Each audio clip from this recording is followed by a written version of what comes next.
governing opposition Belgrade A. The opposing government Binus A. And the opposing opposition Malaya A. I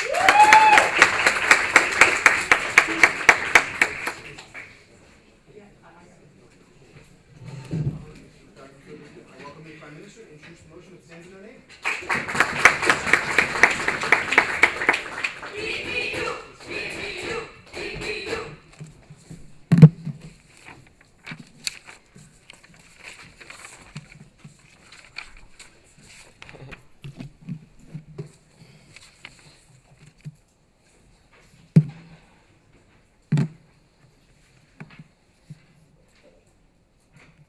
A couple of years ago, the US almost defaulted on their debt because congressmen and senators weren't able to pass the budget legislation that will ensure a further on budget for the United States. This happened because Republicans were prone to contradict the Democrats and convincing them to repeal Obamacare because for the simple fact that it was a legislation that was not according to their values, even though it helped all of the people in the United States and provide larger coverage for these people. What do we think is the major problem in today's debate? We think that the United States is faced with outdated legislation or lack of legislation that has the ability to regulate and control the current problems of the society. We want to talk about these things for more points of view. We think that we have major problems in terms of healthcare, and we see how partisanships is still trying to repeal healthcare and Obamacare. We're talking about the real immigration policies that allows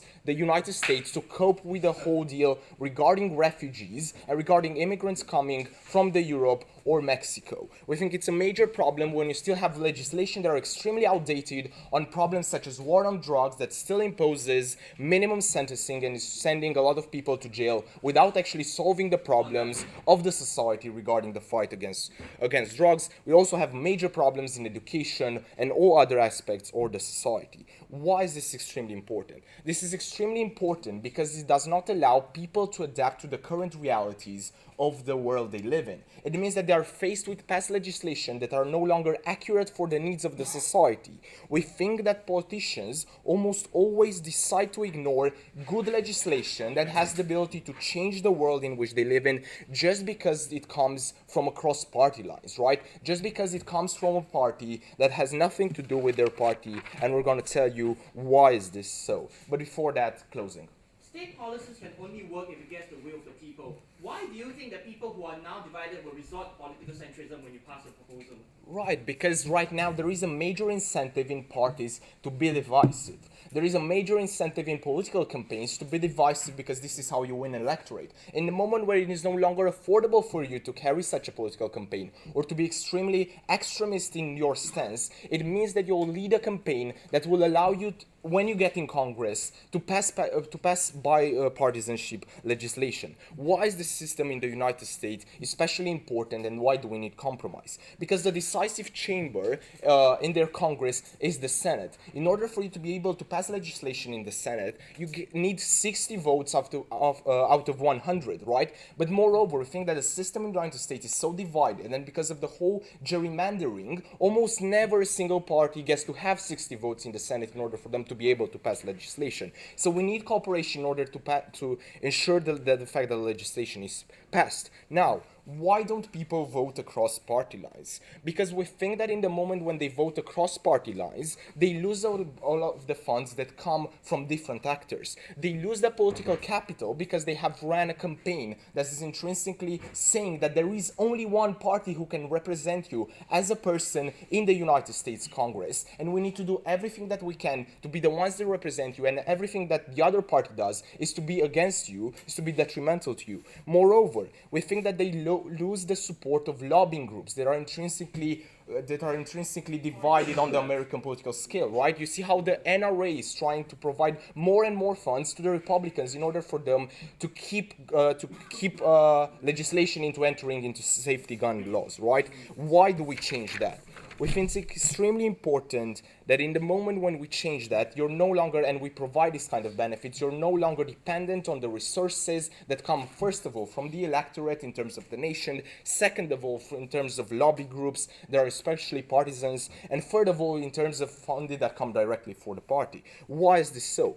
Because in the moment when the electorate sees that there is only one party that's on their side, we can change that by providing that the political campaign changes. How is this so? In the moment when you will be required to have and to be able to pass bipartisan legislation, it means that you will lead a campaign that is more likely to be extremely centrist, or a campaign that is more likely to provide real solutions for the society. Moreover, because the antagonization between parties exists and there is intrinsically incentive to not cooperate with the others because the others are seen as extremely bad people that want to hurt you. Moreover, in terms of lobby groups, we think it's extremely important to get the politicians out of their sphere of influence and provide them with an alternative possibility to have these funds available. Also, the same thing happens with the funding that they get from the party. Why is it extremely important for us to give more money to this politician, and why does this change the incentives of politicians?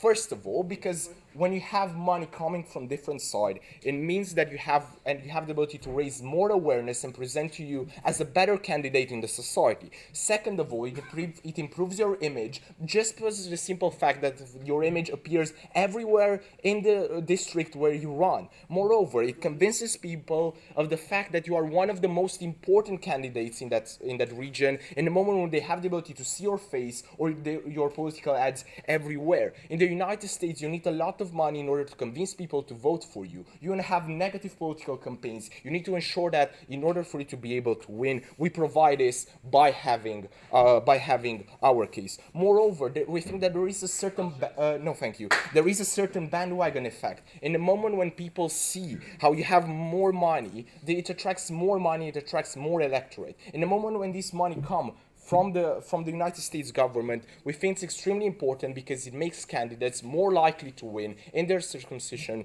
and it certainly trumps the whole disadvantages that we provide to you today. What is the main advantage that we bring to you at the end of the debate? If we provide an incentive that is big enough, and we think we do because money is so important in the United States politics, and there is absolutely no limit on how much politicians can spend in their campaign because of the recent Supreme Court decision, it means that when you provide this extremely important incentive, you get legislation to people that addresses their concern. It means that you create more cooperation between party lines, and policies and bills will no longer be rejected just for the simple fact that they are come from across party lines. It means you get better engaged in the debate. You have the ability to provide real change for the people that need it. You are not left with outdated legislation. It means that you have progressive legislation that has the ability to change and influence the lives of people. For all these reasons, we're proud to stand in proposition.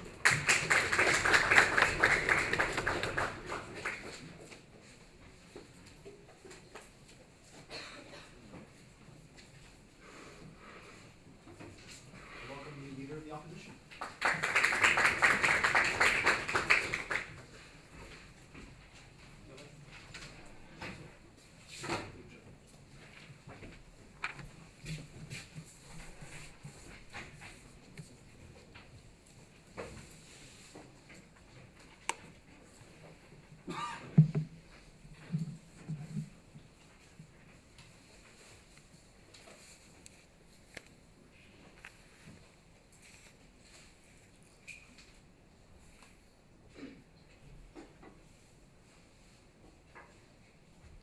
Dear panel, I'm really not sure what is bipartisan solution for things like healthcare. I'm really not sure what bipartisan stance is on war on drugs. What opening government wants is just a wish list of things that they perceive are bipartisan things, but rather usually are either Democrat or Republican things. There is usually no consensus upon the example they give you. Furthermore, we deny that the problem is to the same extent as they pointed out. We recognize that lots of things that were of national interest, like for example, Dodd-Frank's Act that regulates how finance works, banking, etc., were brought bipartisanly. Secondly, like Patriot Act, like whatever you think about it, but the whole nation thought that it's a good idea and everyone passed it in the Congress and Senate. Furthermore, recognize that there are usually candidates that are independent, like both in Senate and Congress, that are running now that are successful. Finally, recognize that lots of the examples that they say that's basically like they were really close to bankruptcy are usually the things that are procedural things. So what does that mean? That usually it's not inherent to the bipartisanship, but rather how you're going to regulate that. Recognize that after that near bankruptcy, we change how US Congress works in order to stop people from just postponing decision-making process for 20 hours if they want it like that. So we don't see any inherent problem that they present us with the bipartisanship. Two things in my speech. Firstly, this is utterly illegitimate way of like state doing like federal state doing the things for the people. Secondly, it creates more practical harms that are really huge. Just one point of rebuttal is extraneous. Recognize that all benefits, even if we could see that there is huge problem, are contingent upon the premise that was never proven, and that premise is basically that lots of people are going to vote for those people who are like bipartisanship and sponsored by the state. Couple of reasons why this is not true, particularly for federal and like Congress and Senate elections. Couple of reasons. Firstly, lots of people vote there like according to their tradition, religion, and the generally background, how your parents voted, etc. So usually excuse you like in a certain way, certain ideologies. Secondly, recognize that lots of those elections are like usually midterm elections and usually are elections with low turnout. Why did it mean? It means that lots of people simply are not as interested in politics and don't go there as many to the elections. What does it mean? That usually people who show up, they are really extremist people. So usually you're going to have extremist people on both sides of the house. It's not true that they're not going to be like candidates who are going to support extremist points of view. We probably believe that since extremists are the groups that you know that they're going to show up for sure, probably they're going to be candidates who are going to support those points of view. Furthermore, recognize that the interests of people are not necessarily bipartisanship, as I explained. Usually, like people in like there is huge divide from state to state. In some states, like things like abortion, gun control, etc., are the most important thing. We believe that for those reasons, like since people have different interests, they're not likely to support people simply because they have bipartisan vote. We believe that's simply not true. Now, why? Let's see what we have in our substantive. Firstly, it's completely legitimate. Recognize the state has no right to simply say to the people, you should go bipartisanship just because opening government likes how the state would look like, how the world would look like. Why is that? People usually, like state and particularly like even federal laws and the state laws usually have coercive power of you. They tell you what you can do, what you can't do.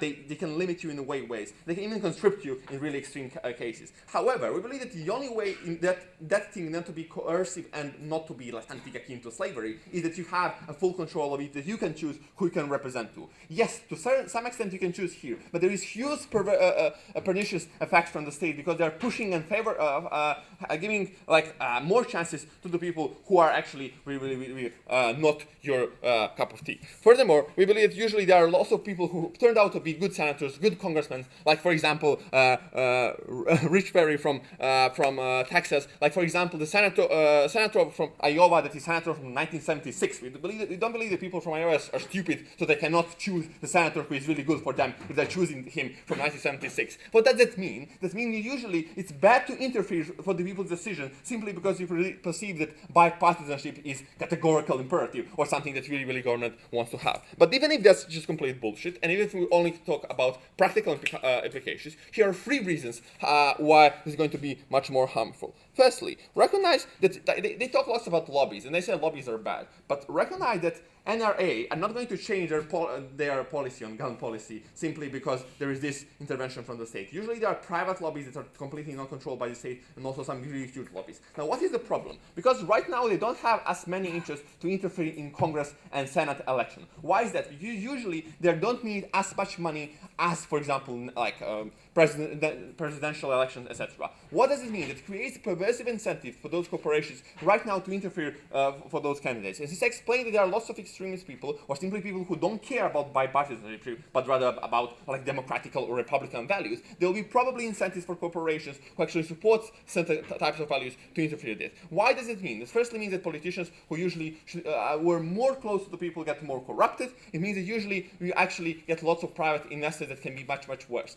Why is this problematic? Because recognize the state might have a lot of money, but like corporations, there are more of corporations. They have even more money. They don't need to support one candidate in every single state, but rather they can simply prioritize one or two states. It probably means the state is going to lose that money battle with the corporation. Furthermore, it's highly problematic for independent candidates who usually just get lots of support from like people on the ground, like for example Bernie Sanders. It's much harder for them because they don't want to get money from corporations, but since state is not supporting them because Bernie Sanders is not bipartisan, he's really leftist, we believe it's highly problematic because those people cannot get represented. We don't have independence, we have less representation, we have less accountability. There's huge harm they need to engage with that. I would really like to take POI if there are any given. Yeah, Right, sure. So don't you think that people are more concerned at the fact that they do not get current legislation that addresses the needs, and this is the reason why they vote anti-establishment? No. We deny that premise. If that was correct, then people would vote for the other people from Congress and Senate. They wouldn't go for the same people from 1976 or something like that. We believe that, furthermore, usually those examples that, even if they are the case, it's said that procedural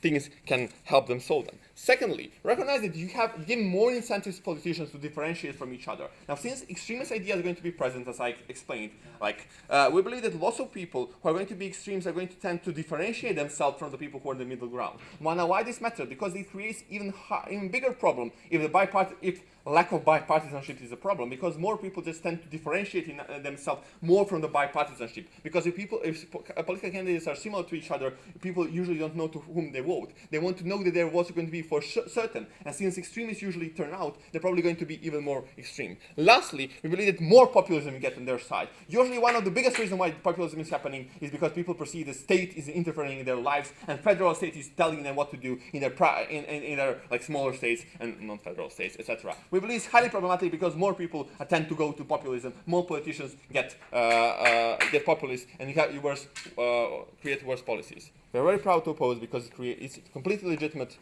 thing to change a problem that is not existing, and there are three huge harms that need to address. So oppose.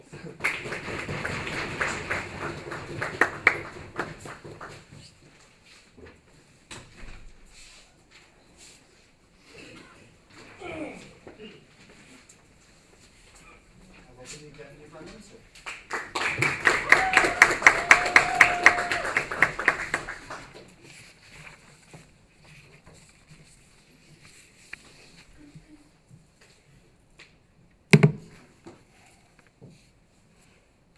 Okay, in my speech I will extend on how we think that this method would improve electoral debates. It will improve the way in which we communicate information to the population by information being less radicalized, less polarizing, and more to the center towards solutions that could be accepted in a bipartisan environment, and why we think that's good. But before that, a lot of rebuttal. So firstly, they say, yeah, but there's no consensus on issues like healthcare, like immigration, and it's a huge procedural problem here rather than a problem of ideology. Two responses here. Firstly, it's that yes, there is no consensus, but that there is no consensus because parties are being divisive. Because the current incentive structure put in place in terms of where political candidates can get their money from are necessarily polarizing. Mihai already explained why either voters, the party, or lobby groups are necessarily polarizing. That's why politicians are being polarizing and are further polarizing population that would otherwise not be that polarized. Recognize, Mr. Speaker, that not everyone is radical in society. Most of the people are not.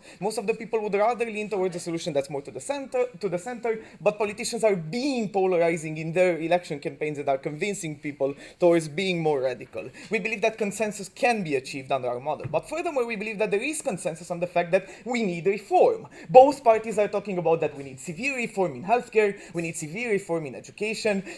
Both parties are acknowledging that this is an issue, that there is outdated legislation that needs to be changed. We think that if we put this in place, parties are more likely to cooperate towards finding a solution that can be politically palatable for both parties and that therefore can be passed through Congress. Secondly, they say, yeah, but our whole case hinges on the permission that people will vote for people who are more to the center, and that is false, and they bring a few reasons. A few responses here. Firstly, Mihai already explained to you why we believe that this will change. Firstly, because politicians have the incentives to themselves be more to the center, more of the options that are being presented, and more of the popular options that are present in current day politics will lean towards more to the center, and therefore people will go with them because that's what the options will be. But secondly, because of the bandwagon effect. I already explained why having money in electoral campaigns can help people convince you, because simply having your face put on posters throughout the city creates the false impression in the population that you are one of the major parties, that people are voting for you, and when people get that false impression that everyone else is voting for you, they will also vote for you because they get reassurance from their impression that people around them are voting the same way as well.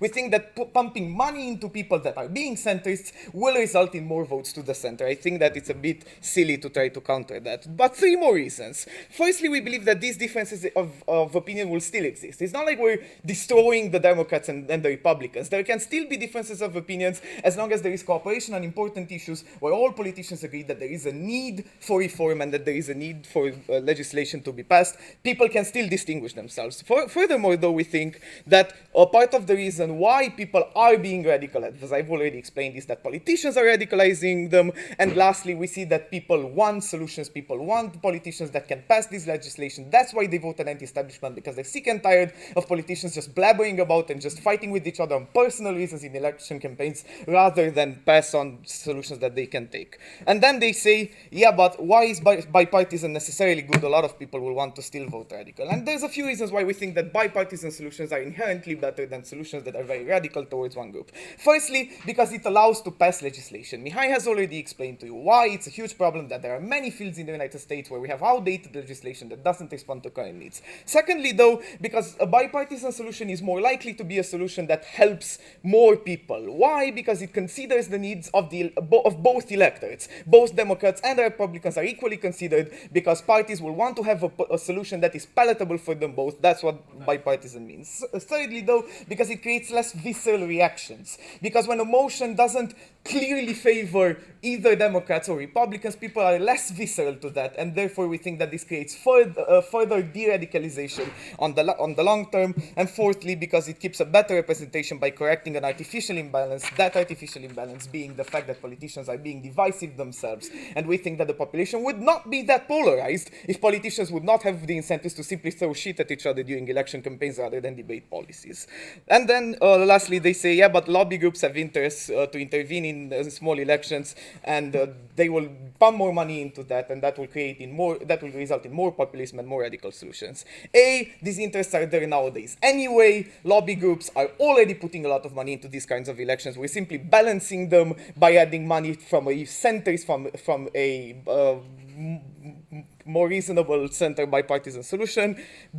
Differences will still exist. People will still have able to differentiate themselves. I don't think that will be an issue. I've already talked about. And on populism, I will touch on that when I move on to my point about how it improves electoral debates. I'll take a POI now, closing. Your side initially considered that lobby groups will exist regardless. Considering that states have limited amount of funding they can provide, what makes you think that politicians have an incentive to even follow your proposal?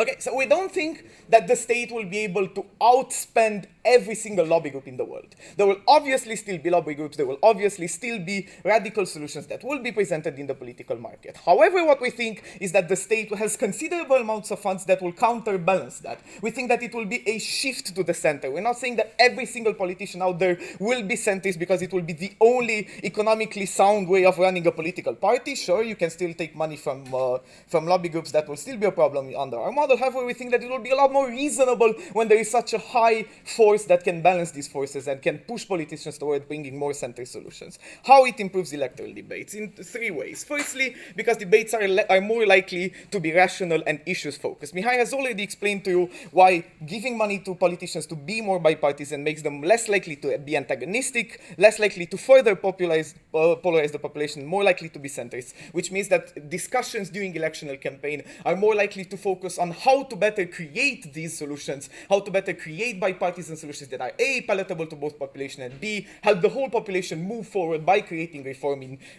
domains where there's long been an issue. Secondly, though, because it improves the quality of information that is communicated to the population. A major problem in democracy is that we severely rely on either media that is often politically controlled or on political parties themselves to communicate information to the population. And we see that the biggest, like 2016 has been a huge indicator on why that's a problem. See Brexit, FARC, and whatnot. We think that this changes because now we give money to political parties and to politicians for them to be more centrist, for them to be more bipartisan. We think that this improves the quality of the information that is communicated to electoral campaigns, because they have to actually discuss the issues, they have to actually propose solutions that are palatable for both the populations. We think this means that they need to communicate more facts and less bullshit. We're very proud to stand in proposition.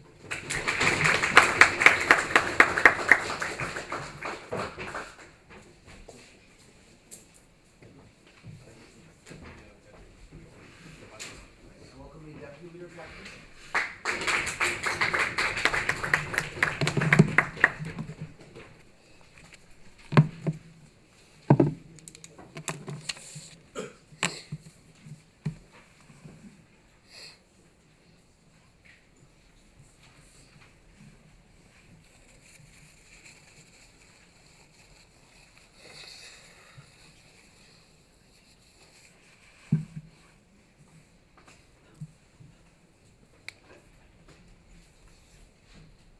Mr. Speaker, the United States are a divided country, that's the truth. Many countries are divided countries. The problem is that they are missing the fact that the United States are a divided country based on ideological and different reasons, which are not necessarily partisan, for plenty of reasons that we have already provided and more to come. That means that this is a completely non-focused debate from opening government so far, and something that doesn't resolve the problem, but harms not only a legitimate right of people to have an ideological and religious set of beliefs for which they want to pursue, even if their candidates and the people that they're voting for are not necessarily prone to compromise. And B, we say that it even creates a higher disproportion and asymmetry of power between corporations, super PACs, which have no limit, as the opening government already told us, and the people that are like small-time, that are having individual donations and therefore trying to have some sort of leverage over their candidate. Now, first of all, to clarify, when it comes to concrete policies, they are harmed or benefited by this. What they say is basically Obamacare, right? Education, gun control, war on drugs. We said this, first of all, these things are not necessarily not being resolved due to bipartisanship and the lack of bipartisanship. They are not being resolved because the viscerality of these problems aren't there because you hate Republicans. The viscerality of these policies and the feeling that you have is an emotional charged feeling because the problems behind these policies are emotional by themselves, right? When it comes to war on drugs, people have very strong stands on these things, which are legitimate, because it comes to basically punishing people for doing crime or not punishing people. When it comes to basically gun control, people have very strong emotional stands on this, on both sides of the House, Democrats and Republicans alike, because they want to have their guns, because of the Second Amendment, and because they feel that this threatens the safety of their own family. When it comes to Obamacare, plenty of people don't believe that some people actually, that this is economically efficient. They think that these are handouts. They think that this disincentivizes businesses. They think that this disincentivizes private clinics, right? All of these things are ideological, and all of these things are emotional per se, and that is why they are complex. This is the reason why it is very difficult to achieve consensus. Not the fact that it is a lack of bipartisan consensus, and not the fact that in the status quo we have like an incentive to be against a different party. No, it's because the people are emotional about these things. And the thing that we give you here is that people have a legitimate right to feel very strongly about these things. Why? Because the set of religious and moral beliefs they have is thoroughly connected to their feeling of positive social identity. Everyone wants to feel good about who they are, about what they believe in. That is why this is a very seminal part of their confidence, about their personality. We believe that this is a legitimate right for them to project these values on their politicians, and we say that they have been doing so far. No, thank you. So this is marginally contributing to this problem at best. Now, what we say is that secondarily, not only these are complex issues, but now you get less bipartisanship. Why? Because already Ilya told you about the rise of populism. How does this basically fit into the OG's case, right? What they say is the following, right? What they say is, yeah, but now more money means more people being bipartisan. No, what it also means, Mr. Speaker, is what Ilya told you, is that plenty of people who are not able to be bipartisan due to the fact that they already have support from their own groups, religious groups, which will not understand their own position on that, plenty of other groups, and also super PACs, and have plenty support from different sources of money. These people that cannot really change their behavior and cannot change their political stance. And many of them actually derive their political capital from the fact that they are individualistic, right? For example, like Rand Paul or John McCain, or people like Bernie Sanders. All of these people are not necessarily going to be more bipartisan because they derive the political capital from the fact that they have authority on their own set of values, right? We say that plenty of people who have these sort of incentives behind them will now be more incentivized to radicalize the discourse, right? Because now they will say any bipartisanship is treason to a much larger extent than in the status quo, because now the main difference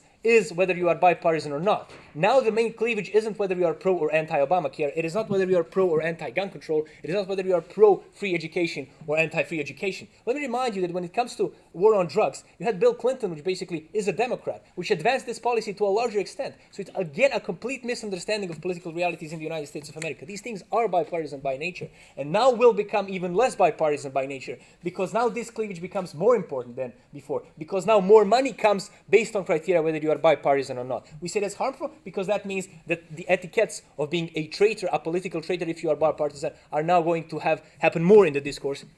That means that this dominates that as well. No, thank you, a bit later.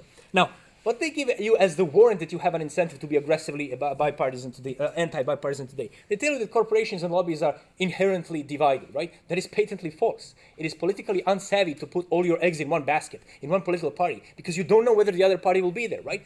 Look at 4 examples for that.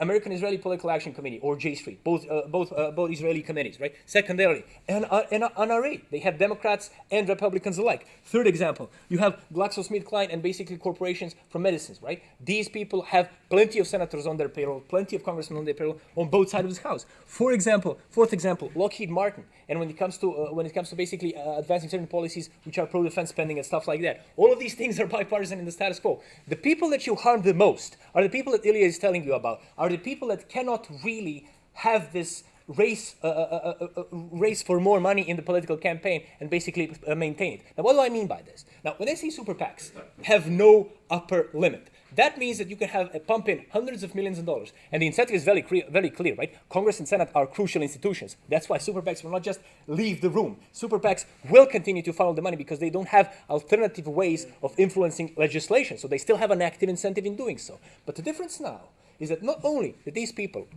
are going to funnel more money because the government is counterbalancing certain people, but also that the individual people that have some sort of contribution to the campaign will not be able to have this race and to influence this race to the same extent as they did before. Before I continue, go. Do you think that people's emotional reaction on, for example, gun control are influenced by media appearances and public communications by the Republican Party that are sponsored by NRA? Mostly by the fact that they are conservative, mostly by the fact that they, in some states, for example, like Texas, really fetishizes having a gun and owning a gun. We say those are all legitimate things. We say that these things aren't crucial. They are feeding into the narratives that are already pre-existing narratives from certain biases, from certain beliefs. But even if that's the truth, we've brought you legitimate harms to this, right? Now let me finish with the super PACs versus individual donors, right? The reason why this is comparative is because individual donors are becoming more and more important in American elections, right? You had Barack Obama basing his campaign on plenty of individual donors. You have many congressmen and many senators basing their campaigns more and more on online campaigns, basically asking for individual donors. That means they have more leverage in the status quo. They will have less leverage if you have on absolute more money in political campaigns, because now these people cannot spend more than they have spent so far, and super PAC can always spend more because there is a huge incentive for them to spend more in order to influence regulation, and they always have a lot of money to give so. So because this is an illegitimate thing to do, because people have legitimate grievances when it comes to these policies, because all the major policies which are important when it comes to national consensus, like Dodd-Frank, like the Patriot Act, are being implemented, and because this is a complete misinterpretation of reality in the United States so far, and because of the harms of asymmetry of power, we beg you to oppose this.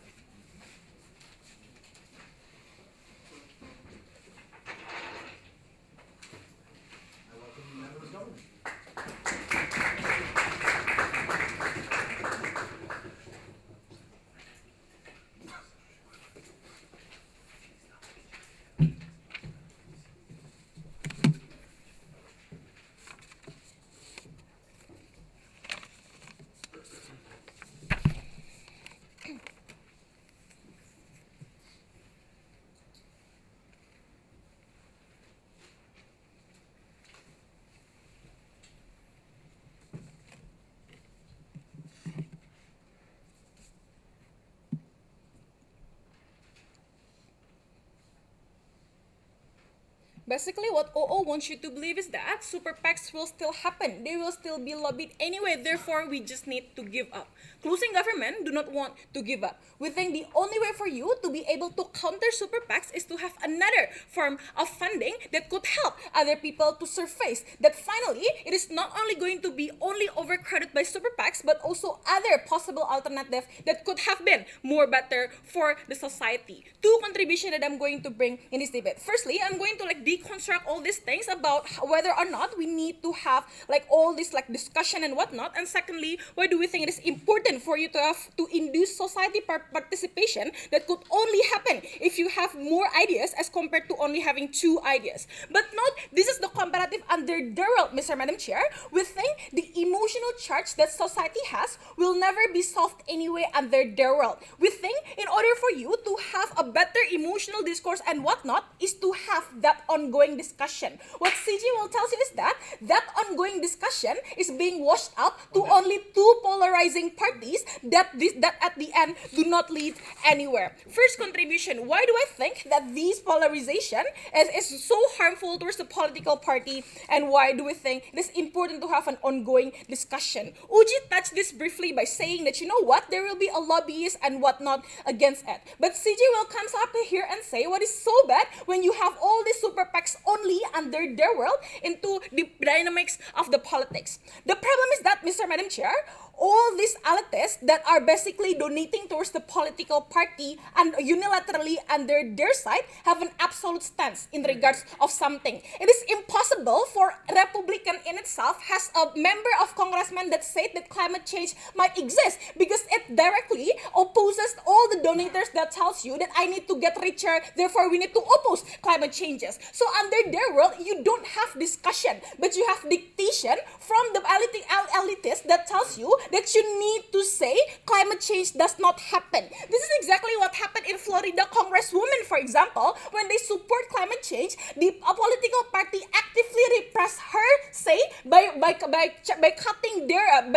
cutting her funding towards that political party. We think this is extremely pernicious because then you wash away the ideas that could have been ongoing discussion inside of parliament by saying that this is an absolute stance that we cannot discuss. So we think the discussion and the emotional discharge that these people have will exist anyway under their world without any counterbalance at all. How it is going to be different under our world? We concede that these super PACs will lobby anyway, right? And we also concede that state resources might not be that much. But we think when you talk about campaign funding, it is not only about how much amount of money that you have, but how at the very least you can expose it towards the society. Maybe the reason why society think that flat earth is correct, or maybe you think that climate change is not true, is simply because the mass media are telling you to do so. You need the campaign funding. It might not be unlimited like what the NRA have, but at the very least you are being exposed to another party, to another congresswoman that might tells you that climate change does exist and we need to do something about that. So we think it is not only about the amount of money,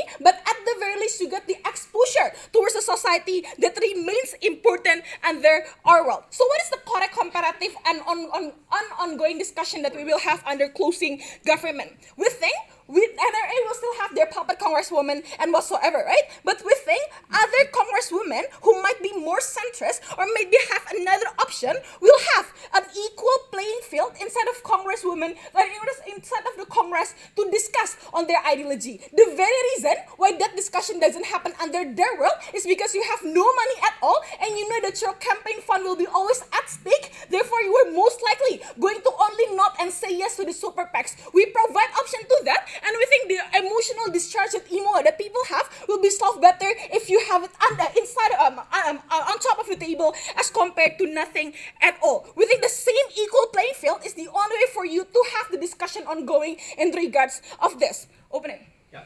So that discussion already happened in status quo, for example, between Republicans and Democrats, sometimes even within the party. The problem is that nowadays that discussion is going to be harmed by the fact that people who are going to claim that climate change is real are going to be seen as the traitors of their party, something to explain to you in our case. Traitors of that premise. Traitors of the party happen under their world because you only have one donor at all. You cannot say that we have Dodd-Frank and whatnot exists, Mr. Madam Chair, because that is an extreme condition where you have already endured all the bankruptcy democracy and whatnot. But universally good value, like abortion, for example, like gay rights marriage, for example, is still very debated in the status quo. You need a Supreme Court, for example, to resolve on that. But all the harm already exists anyway. We think in our world it is going to be better when you can resolve it inside of the congressman as opposed to waiting for other people to do it for you. We think it is important for you to understand that the comparative cannot be a discussion but a dictation by the super PACs. We need an opting out mechanism.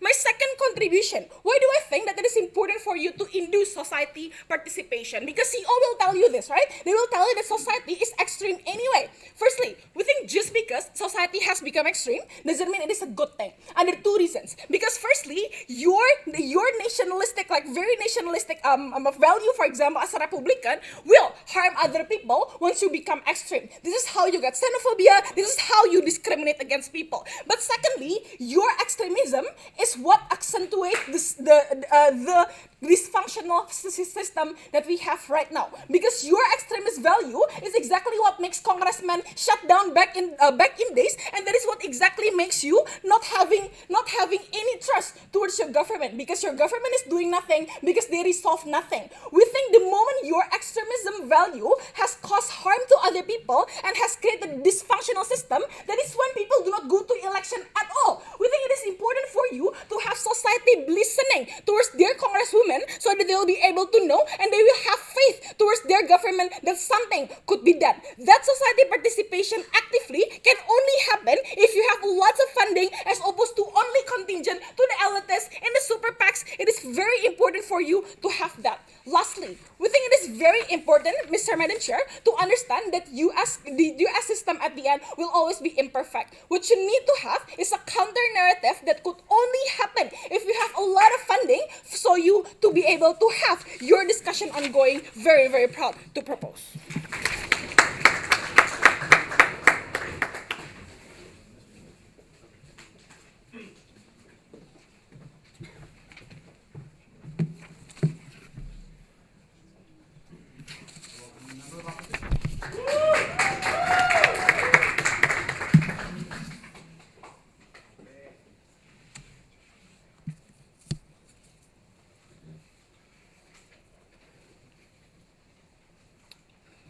We think the failure of government bench thus far is their inability to prove to us why centrist views will be the one to solve the day, to prove to us why a lot of times when you come to a compromise, it will essentially solve all the problems that you have in the United States. We say that a lot of these times is a problem-solution mismatch. From them, they have not fulfilled their burden at all. To the extent how will closing opposition enter the debate? We think the debate thus far focused more on the idea of policies. We're going to broaden the scope of the debate. We're going to analyze how necessarily this affects the democratic process for the worse when it comes to the United States, and also how, in the essence of that, it drags the role of the state more into money politics and why that's harmful in the long run. To that extent, we have three questions that we're going to ask. Firstly, why necessarily states should not be complicit in getting involved in money politics. Secondly, on how you're going to degrade the US democratic process. And thirdly, how do we affect the political discussion, something that will clash directly with whatever government bench has talked about so far. Before that, allow me several points of refutations on a brief basis to government bench as a whole, because there was some shared analysis anyways. So firstly, they say that you need progression, and that progression can only happen when you come to a compromise.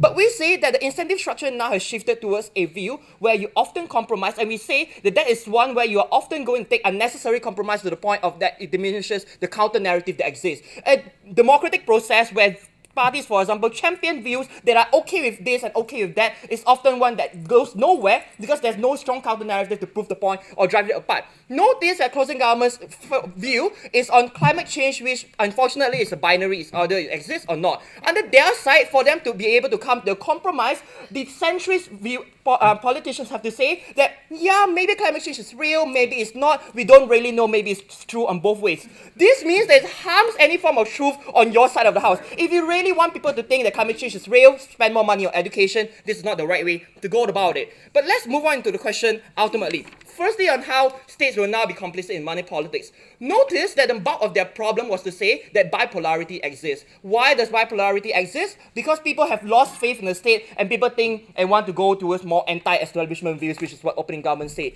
How do you further make sure and strengthen that rhetoric? When the state is seen as directly funding money into supporting a certain view that does not like align with the views of these individuals, and then showing them that the state is now directly pumping money into proving that they are wrong. This means that whatever political ammo that these people have on fringe parties will now be further entrenched, meaning you pull the state into it. We think that the ability for state to outweigh, for example, Super PAC on their side, which is what CG wanted, means to show that you need to use a big chunk of money. When the state is saying that's taking taxpayers' money into funding all these views, it means that, number one, they never got the consent of the people who are going into actually paying the taxes. But number two, it serves no utility in any ways besides hoping to shape it in the way that you want, which we think won't exist regardless. Meaning to say now, you drag the idea of a state which is already trying to minimize the ability for MNCs to actually control politics by reducing the amount of participation that they have. Now the state is directly doing the same thing in funding the centrist view. The dictation that you had, that lobby groups have towards both ends of the party, will now be a single dictation by the state towards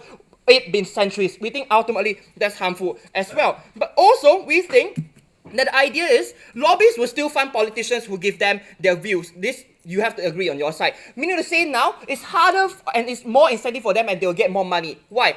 The people who can exist within the party to moderate views and act as a counter-narrative are people who are moderate Republicans and moderate Democrats. Right now, the minute that they flock towards this idea of getting funding from this proposal, rather than actually staying within Republicans and hoping to challenge their views from the internal basis, means that it's easier, for example, for the other fringe parties that you talk about to otherize them and say that they are no longer traitors on our side. This is how we break the deadlock that has happened so far into proving why necessarily their views won't be taken into account. I'll move into my second idea now of how necessarily you degrade the democratic process. Notice that the entire problem of that government bench is to assume that being centrist is always correct, being antagonistic is bad. We think democracy is about being antagonistic anyways. It's the ability for you to have differing views to order further the narrative that we have in the democratic process anyways. On their side, a side that always compromises is one that, for example, stick to certain views and always know that we have to pander to both sides of the house, meaning to say there will be no checks and balances, there will be no new viewpoints that need to exist within that. Why is that harmful? Firstly, you lower the ability for people on the ground to choose whatever they want because now you are incentivizing a certain viewpoint. Meaning to say the spectrum or the ability for people to choose in the democracy, which is in essence what democracy is about, is lowered because now people can only choose, for example, centrists if they think that that's what's important. But secondly, people have less faith in the state. And that's ultimately bad because whatever policies that you want on your side, you will need the faith of the people. All anti-establishment views will be stronger and strengthened on your side. But thirdly now, you prioritize us and you shift the favor towards politicians who play the game rather than voicing out. This is ultimately harmful because it means that politicians will no longer be able to do their job to further the political processes to help the people. We will take the trade-off on their side that more policies might pass. But to what extent then is the quality of that policy passing? We don't know on their side because they've never proven to us why having, for example, a compromise is going to be ultimately resulting in a net benefit when it comes to the quality of the processes. Before we move on to our third idea, I'll take opening.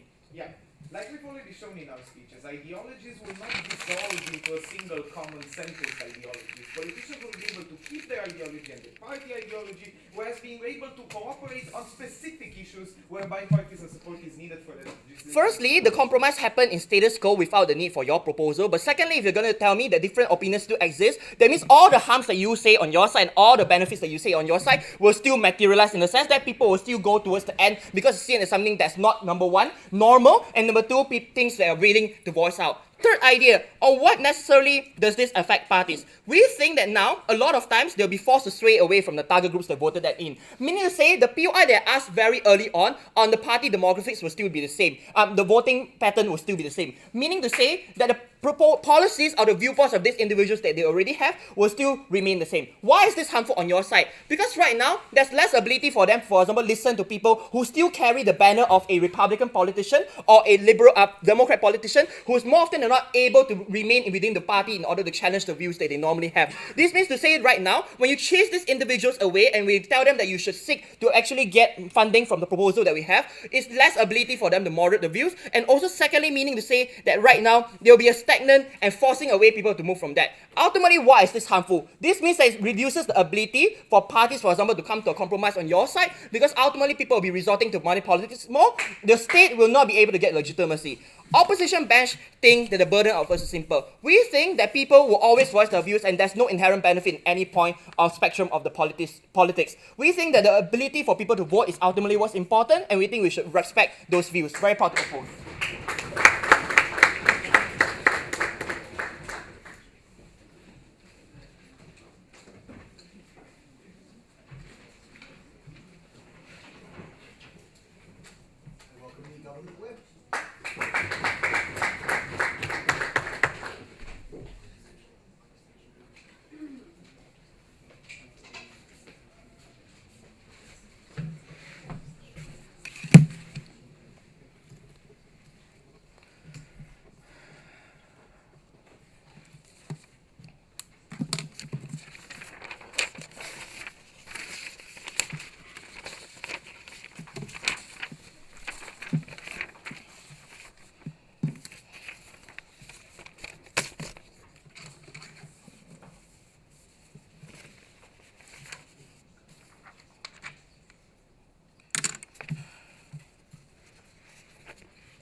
Ladies and gentlemen, in other parts of the world, we think that campaign doesn't automatically give these people into the position of power. This means that on the government bench, exclusively under closing government, we only give certain individuals visibility because right now you're lacking of a comparative onto which senator do you want to face because precisely they have a lack of funding that is precisely predominantly only owned by the elites that creates lesser discussions inside of society to begin with. Opposition cannot tell us that we need to have the burden to prove that centrist views are always going to be correct and centrist views are always going to be the metric of this debate. Because what our policy does is to basically create these people towards a more visible campaign view for the society to understand and to give the power back to the society for them to decide whether or not they want these specific views or not. Because currently it is being entrenched by the political elites that only wants to benefit themselves and precisely only benefits their own values. That is what opposition bench has missed in today's debate.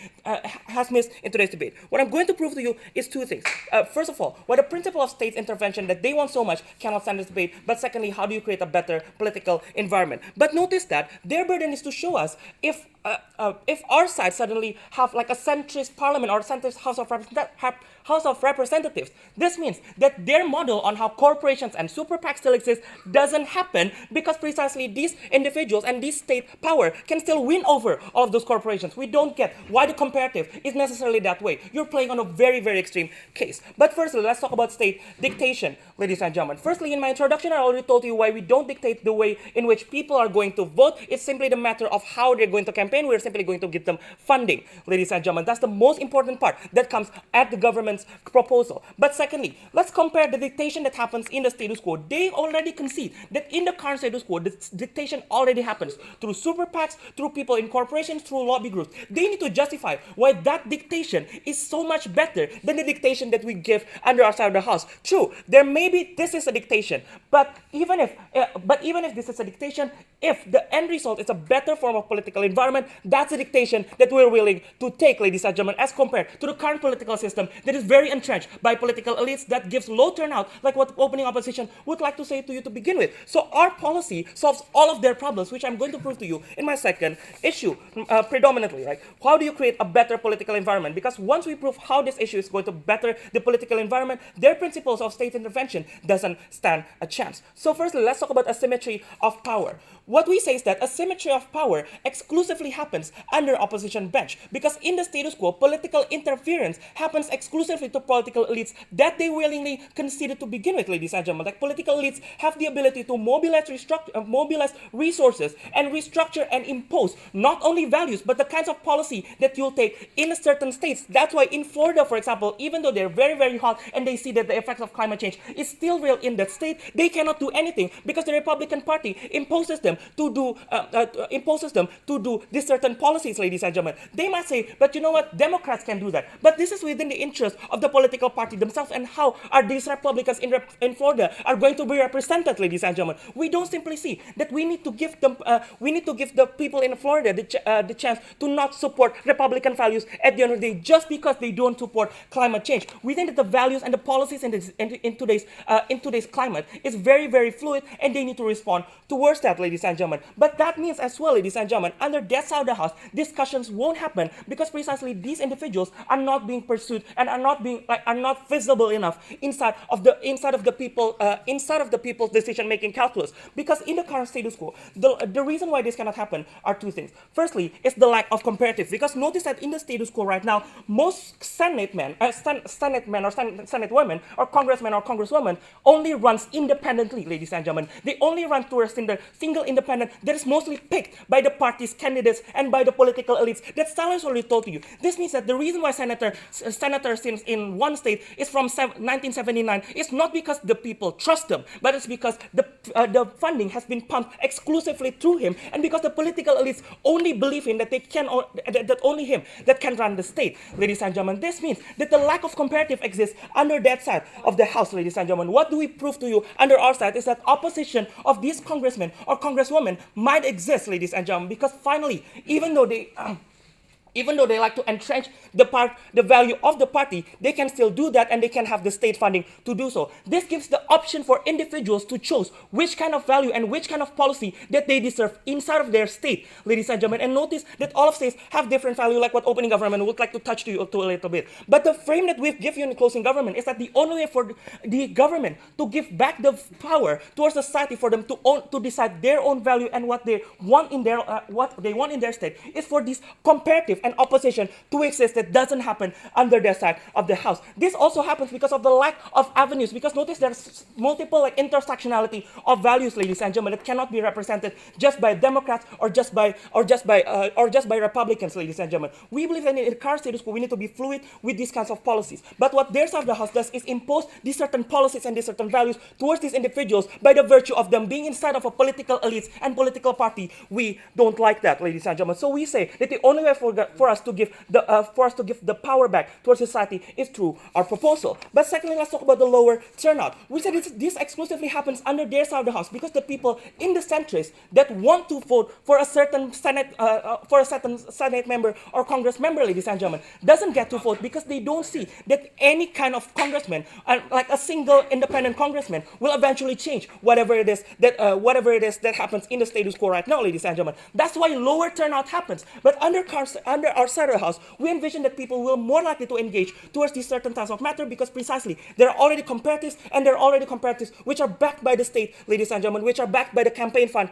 of the state. We think that that's going to be exclusively better. They say, but support groups cannot change their political stand. But the ones who support that support group under their side of the house is lower than 50% anyway. If we can get the rest of the 50% to want to engage in politics exclusively under our side of the house because we give the power back to them, we think that the support groups will be defeated. And ergo, if the political elites are not what the society wants, ladies and gentlemen, we say that that can be defeated under our side of the house, ladies and gentlemen. But the comparative is under their side, the society's viewpoint are not going to be considered at all because there's no avenues to do so. Even if they run as an independent, like come on, independents are less likely to win inside of an election anyway. The worst case scenario that happens under our side is a retaliation, but it's okay because in the current context of like people polarizing towards each other, like what Stella has already told you, it is important for us to disrupt those kinds of disruptions, but that can only happen under our side if you give the power back towards the people. Thank you.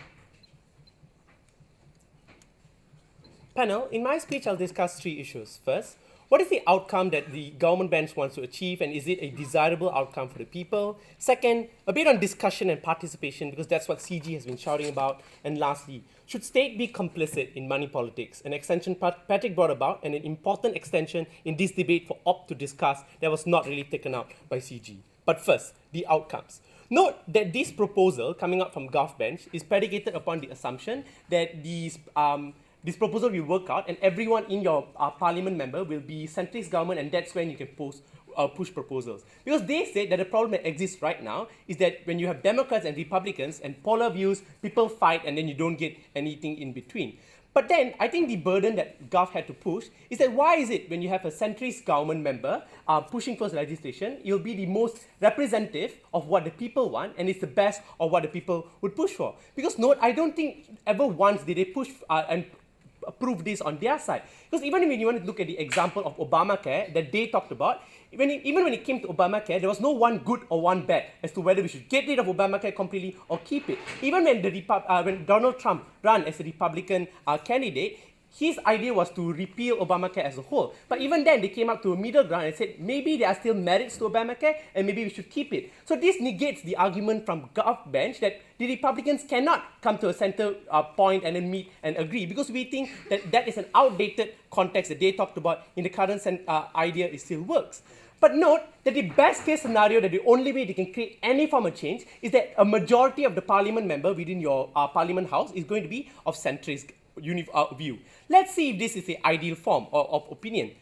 That means under their side, they have a uniform view of everyone agreeing to, and thinking that this is the best way possible. The harm of that is that's when you don't get a counter narrative of people questioning and challenging the proposals of one another. Because there's no one bulletproof best proposal that can fit everyone in society. Which is why you have different parties fighting for different groups of people, be the Republicans fighting for the conservative viewpoints because they think conservative viewpoints is something that is important also. Meaning if your centrist government were to push for it and cater to the large amount of people, then there are definitely people in society that's going to be screwed. And at least under our side, you have got these groups of parties fighting and pushing for these rights. Because the best case that they'll get is not a democracy. It's a guided democracy, the same way you have democracy in places like China, where your CCP pushes and has all the allied parties within the parliaments in of itself that push for uniform views, uniform ideologies. We think that is also a bad thing under their side. They don't really get desired outcomes on their side. Done with that, second issue, discussion and participation. Note that there are two situations here. I'll take you later. Two situations here. The best case under their side is that you form a majority and you have one uniform view. And the worst case is now you add a third party into this discussion, which is Republican, Democrat, and then a centrist body. So if you say in status quo you already have difficulty in reaching middle ground, that's when you add another state actor into that and you worsen the discussion. If what you're saying is true and people can't reach a middle ground to begin with, I think they also had to discuss on that. They didn't really do it. But let's talk about how do you best sway or convince a Republican or Democrat, because that's what they want to talk about, discussions and participation. We would posit that it's better for you to sway a Republican or Democrat when a Republican himself within the group is saying that maybe this proposal is good if that is the most centrist form of view. Note that the entire government bench also agreed in status quo. More politicians are going towards a more centrist viewpoint, be it if you're a Republican or Democrat. Meaning under their side, when you form this third party of a centrist party, that's when the more centrist individuals from within these parties will leave these parties and form a third party to begin with. Why is this one that is harmful? It's easier for you to discuss to an individual within your group if you're in it as opposed to outside of it, and we think that is bad. The issue on voters is not about voters turning out and voting, but how is it that is voters vote. We think voters are more likely to vote in favor of something if they can see that that all this life, if you're for one ideology, they can see that individuals from that group, a Republican, is pushing for a more centrist viewpoint. If you say that centrist viewpoint is the best way, that's how you get voters not only turn out, but more outcome and impact in terms of your what can you achieve. So we will posit to you the conclusion to this. Discussion and participation is better under our side when you don't separate these people and you push them towards a third party. We think that is one that is harmful also. Does closing have anything? No? Okay, opening. Your characterization of our case is very extreme. Our case doesn't hinge on everyone becoming mid-centrist, nor does it hinge on no consensus being present in the status quo. Okay. There is some consensus at the moment. We think that we bring more consensus, and we've shown why that is beneficial to everyone involved. Please engage with that logic. Yeah, but to some extent, you also have to concede that the reason people don't reach a consensus is not because they really hate Republican or really hate Democrat if you're one another. It's because there are merits to this proposal that they have to discuss to cater to the specific groups of people that they're defending. So they're not at one point did you say, why is it that when you always reach a consensus and you sacrifice like what principles you're fighting for, what groups of people you're fighting for, that's a good way of going by it. We would rather status quo where people defend the groups that voted them in, because I think that's better under our side. Third, should state be complicit in money politics? Because note that everyone in this debate agreed that lobbying groups will still exist, and now you just want to add state funding into it. What's the difference between these two? When lobby groups, whatever MNCs funding whatever groups, they do it out of their own profit that they get. So meaning they have a right to do by it. When state does it, what did they do it out of? Tax monies. Extension Patrick talked about not engaged by their side. Let's further this extension. When you take it out of tax revenue, generally states can only use it in two ways. Either A, you use it on how the people voted on how it should go by, or second, it's a more utilitarianistic benefit that even if people don't necessarily go for it, there's an inherent benefit in it.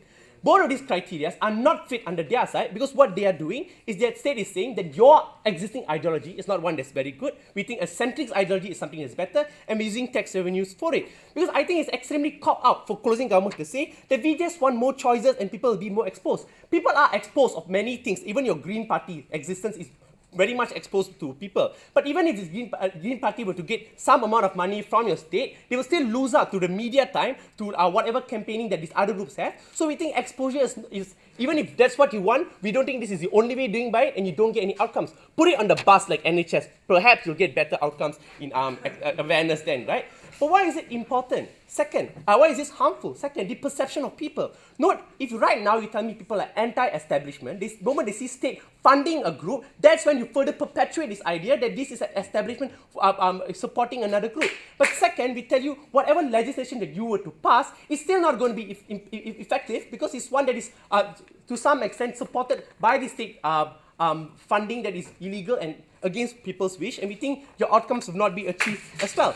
We think in this debate, we are okay with how status quo exists. We don't think states should actively fund the game of politics, and yeah, we're proud to oppose.